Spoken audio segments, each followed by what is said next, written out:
conviction si Vice President Sara Duterte. Yan po nakakabahala dyan using the Blue Ribbon Committee ni Senator Lacson. So etong kay VP Sara, in-expect po natin na ito ay talaga namang matutuloy ito sapagkat talaga namang plano nila na hindi nila kayang talunin sa 2028 ay pako-convict na lamang nila para ma-disqualify for public office. Dapat ay bigyan lahat siya ng kopya ng complaint at yung mga ebidensya because due process requires na sila ay makita muna nila yung ebidensya bago sila bumoto at nagkaroon yata ng mga matibay na patotoo na hindi naman lahat ng mga pumirma ay nakita. When you use drugs, number one, ay violation yan ng batas. At pag ikaw ay isang presidente and you are sworn to uphold and protect the Constitution and the laws of the land, ang iyong deliberate na violation ng isang batas maituturing na high crime. Number two, ay kung ikaw ay talagang lulon sa droga, ay apektado ang judgment mo. At dapat mapalitan ka talaga. Sa pamumuno ng Senate President natin. Kasi sa nangyayari ngayon, parang may mga complaints din, hiwalay dito, na hindi umuusad dahil sa pangunguna ng dalawa eh. Ito si Senate President at syempre yung problema natin sa Blue Ribbon na yung direksyon wala na doon sa papunta sa mastermind na kasi naalala ko, napanood ko rin yung inyong mga vlogs. Doon po yung ano nyo pati napunta tayo kay Senator Bong Revilla kung saan tayo napunta eh.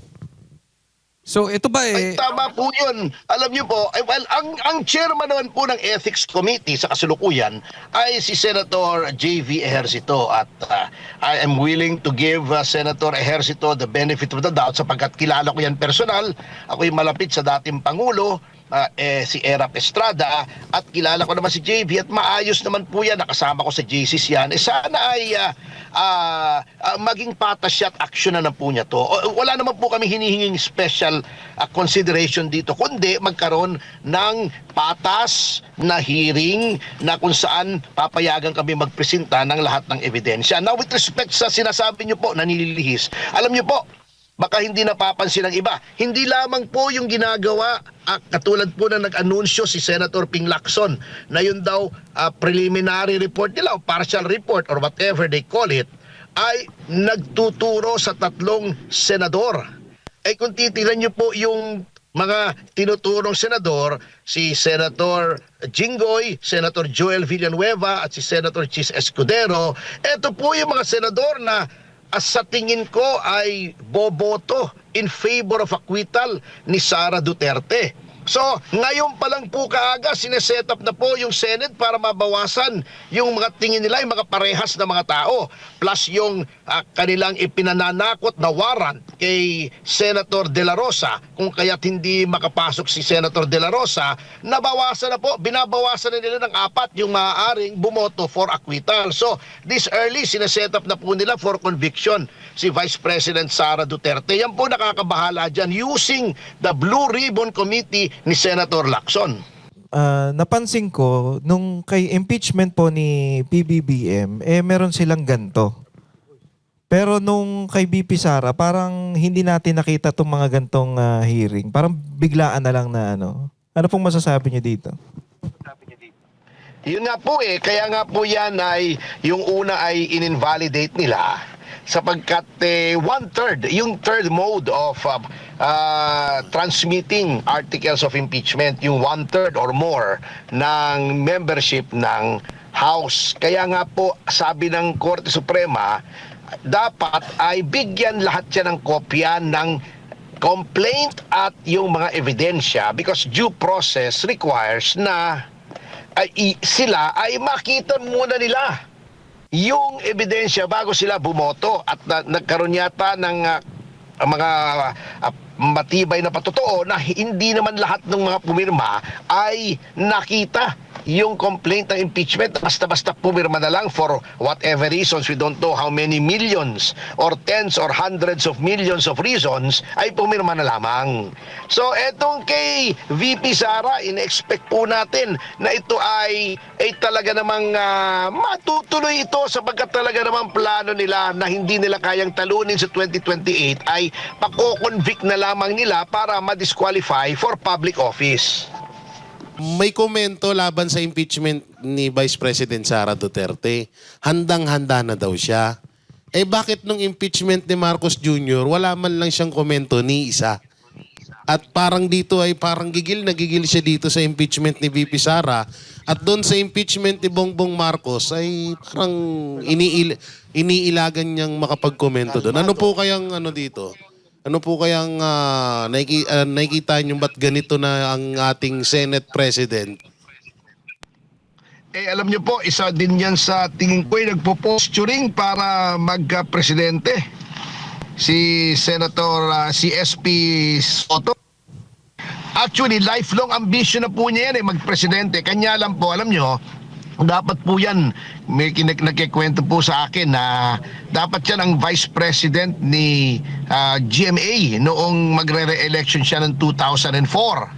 Ngunit, ang nangyari po ay nasilat sapagkat noong nag-raid po yung PIDEA sa bahay ng isang drug lord, ay mayroon pong isang nahuli roon na armadong tao na noong chinek ang background ay isang pulis na officially assigned as security ni Senator Soto. So nagkaroon ng skandalo, he was dropped. Kaya lang dapat vice president na yan. Ngayon, since there is a vacuum, walang mamanok ang Malacanang against sa Sara Duterte, yun ang pinupuntirya niya kasi at nagagalit siya na hindi natuloy yung impeachment ni Sara Duterte. At actually, ang kanyang mga remarks laban sa Supreme Court ay nakakabastos na ng Supreme Court. Kaya kami nga po, yung grupo namin ay nagbabalak na maghain ng petition sa Supreme Court to cite him in indirect contempt sapagkat yung mga sinasabi niya po laban sa Supreme Court ay goes beyond legitimate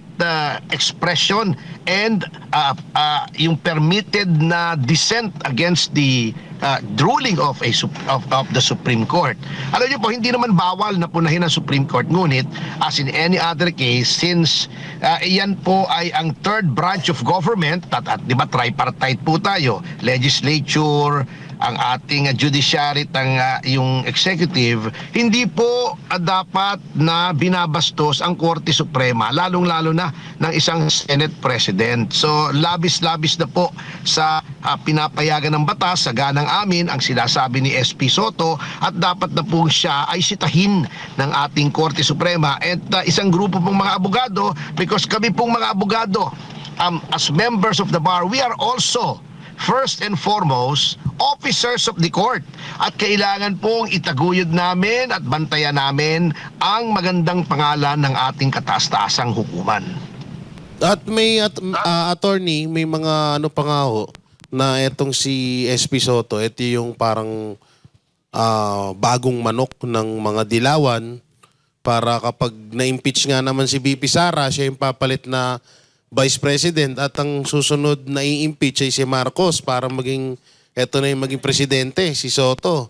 And naririnig-rinig nyo rin po ba yung mga ganyang ano ngayon? Na ano na nga ng mga dilawan netong si SP Soto?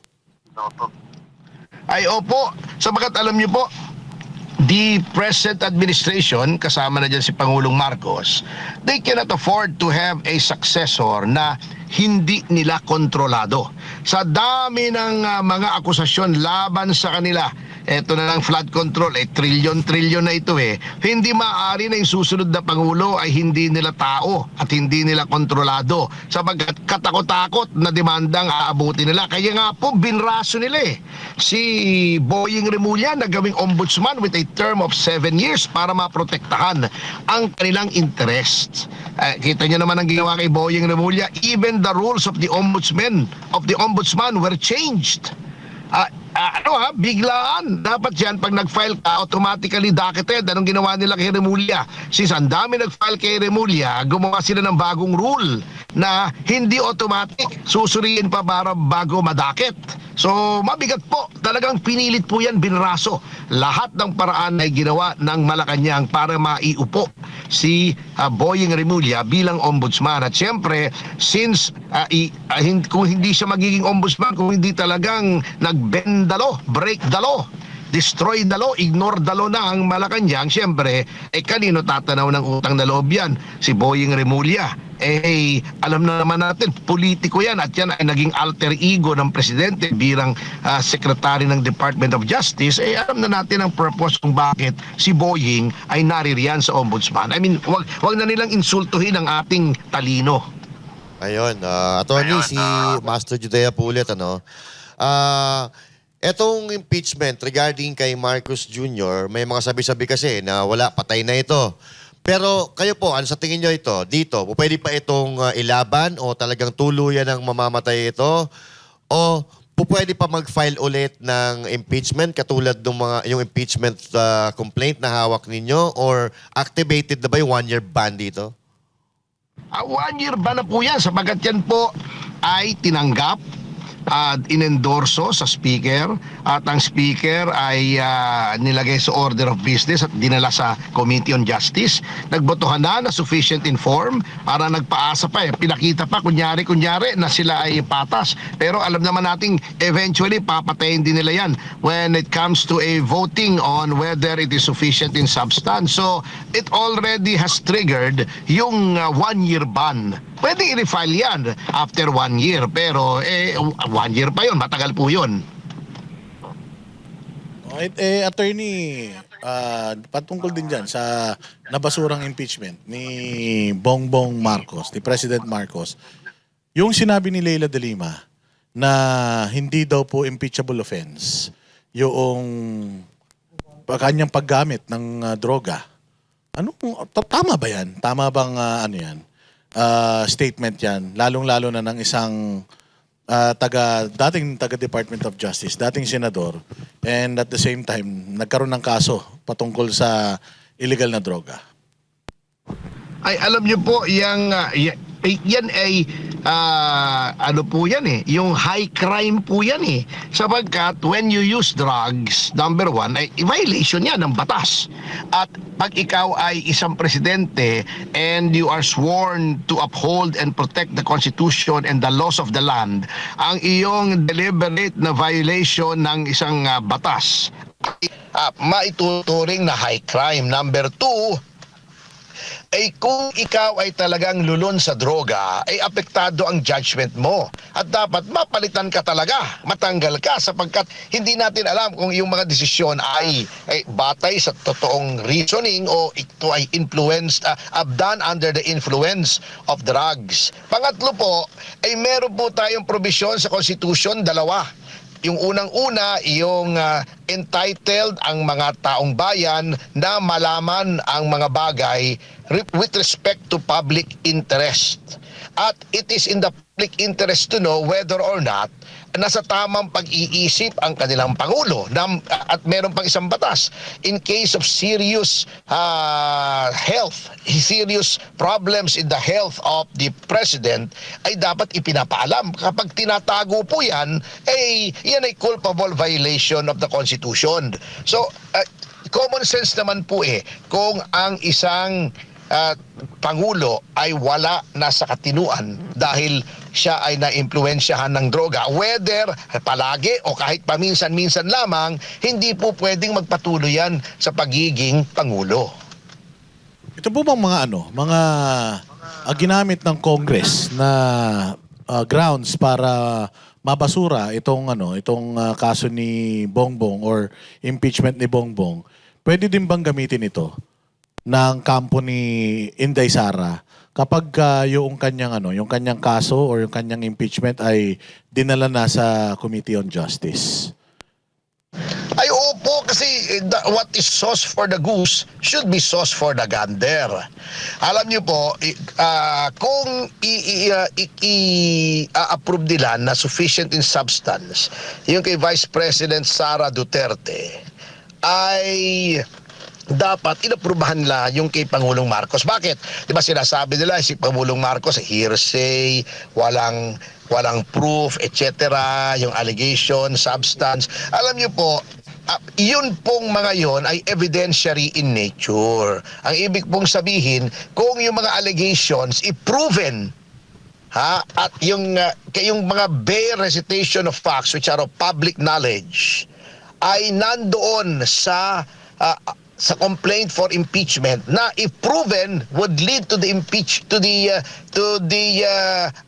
impeachment of that officer and his possible conviction, dapat po yun i-approve as being sufficient in substance. Hindi naman po kailangan lahat ng ebidensya. However, ang problema nga po, sir, ay yung maraming sustansya, yung aming complaint, yung grupo namin ni Mike Defensor, ay ayaw nilang tanggapin. Dapat yun, attorney, kung substance ang pag-uusapan.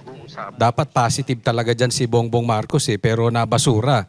Pero ito tanong, alam naman natin drama yun Nag-walk out pa si attorney Ako, etc. etc. walk out Ay pa si... Abante. Ay sorry, baka sumunod. Si attorney Abante. Magkamukha kasi, no? Oh, parehas kasi sila style. No, parehas Ito si silang attorney style. Abante. Pero nabasura yun di ba? Pero hindi ba pwedeng i-overturn yun ng 1/3 votes?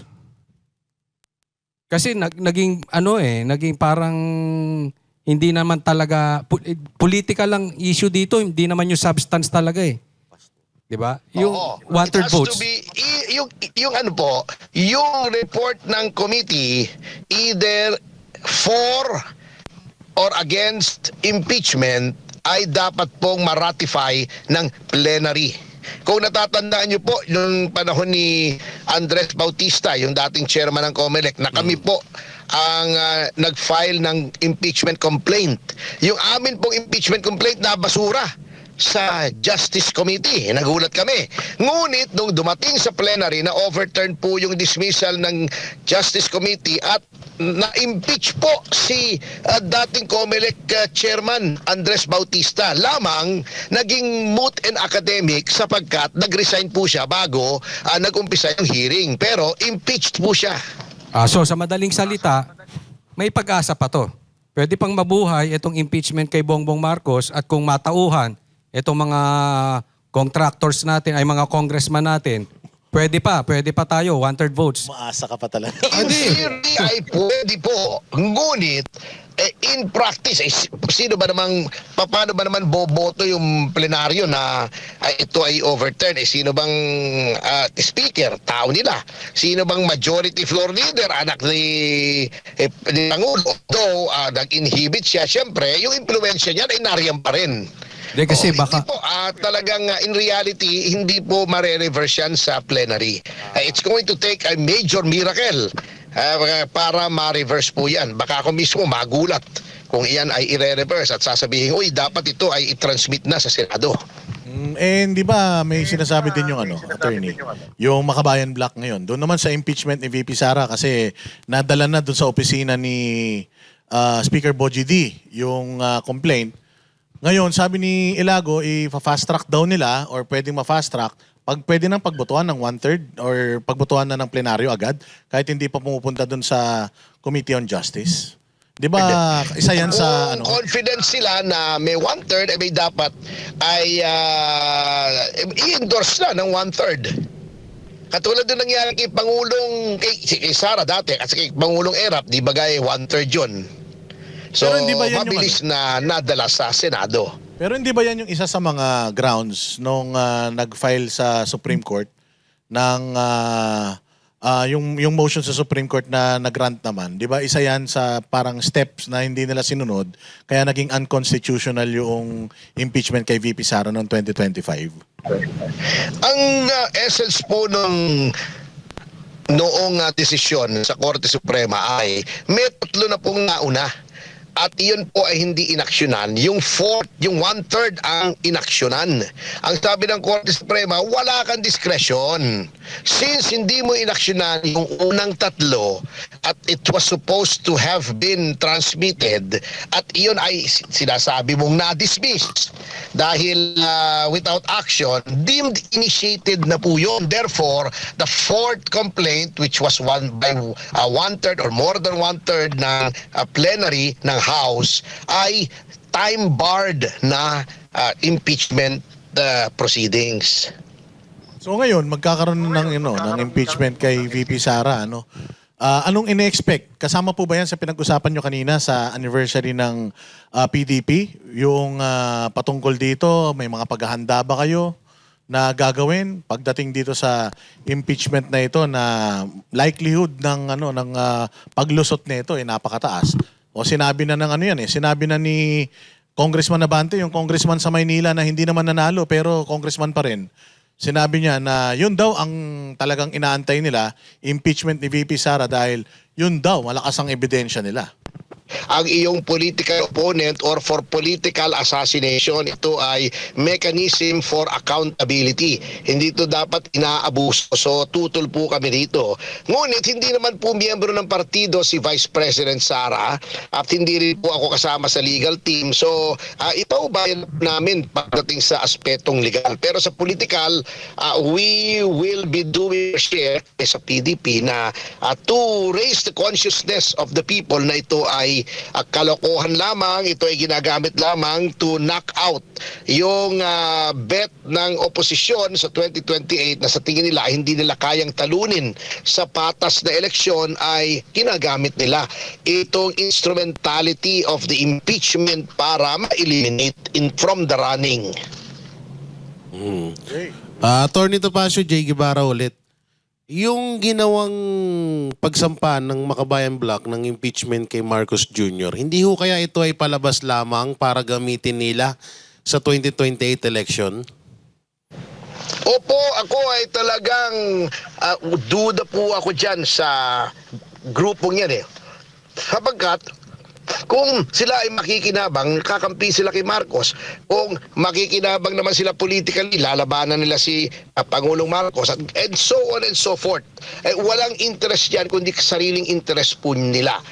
Ewan ko nga kung bakit nag-i-stick yung pangalang Makabayan dyan sa block na yan. Hindi naman Makabayan yan eh. Hindi naman ang ini-advance na interest yan ay interest ng bayan, kundi interest nung kanilang grupo na may kaugnayan doon sa longest running insurgency sa buong mundo yung at may kaugnayan sa mga CPP, NPA front organizations. Ayun, nako. Alam namin masyado kang busy, Attorney Ferdinand Topacio. So hingan ka na lang namin ng iyong final message for tonight para sa mga kababayan natin nanonood, lalo na sa mga nasa ibang bansa. Opo, ang huling mensahe ko na lamang po para sa ating mga kababayan ay huwag po tayong papayag na ilihis ang istorya. Ang issue po ay hindi si VP Sara, hindi si Bong Revilla, hindi si Joel Villanueva. Ang issue ay flood control scam na trilyon-trilyon. At lumalabas na ang mastermind ay di umano si Martin Romualdez and the path leads all the way up to Malacanang Palace. Kaya lahat po ay gagawin nila para ito ay ilihis ang istorya at lahat ay gagawin nila para yung kandidato na hindi nila kayang talunin sa 2028 ay kanilang i-disqualify. So, wag po tayong pumayag mga kababayan. Patuloy po nating ipahayag ang ating saloobin na ayaw natin ito. Sulatan po natin ang ating mga congressmen, sulatan natin ang ating mga senador at sabihin po natin na hindi po tayo papayag, ang ating tinig hindi dapat matakpan nitong mga political machinations na to. At sa ilalim ng ating saligang batas, ang makapangyarihan ay ang bayan, hindi ang Pangulo, hindi ang Kongreso, hindi si SP Soto, hindi ang Ombudsman. Taong bayan po ang dapat manaig. Maraming salamat. Attorney Sex Appeal, Ferdinand Topacio, sa iyong oras. Salamat po.